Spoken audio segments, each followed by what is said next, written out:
सुट्टीचा दिवस होता आणि त्या दिवशीच लग्नाचा वाढदिवसही होता आणि समीक्षाची एक्झामही जवळ आलेली होती. तर त्याच्यामुळे तिने हट्ट केला की आज आपण गणपती बाप्पाच्या दर्शनाला जाऊ म्हणून मग आम्ही सकाळी पहाटेच 4:30 वाजता आवरून श्रीमंत श्री दगडूशेठ हलवाई गणपती या ठिकाणी दर्शनाला आलो. सकाळी पहाटे आल्यामुळे फारशी गर्दी नव्हती, त्याच्यामुळे दर्शनही पटकन झालं आणि दर्शन घेऊन आम्ही बाहेर आलो. बाहेर आल्यानंतर थोडे फोटो वगैरे शूट केले, व्हिडिओ काढले आणि दर्शन पटकन आवरल्यामुळे आम्ही पटकन तिथून घरी लवकर निघालो. घरी आल्यानंतर रुबी आमची एकदम अरे बापरे, माझ्याकडे आली. आहा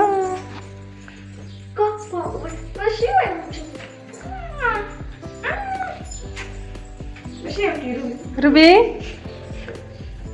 बो कोण आले? दीदी आली का? दीदी खूप वरडली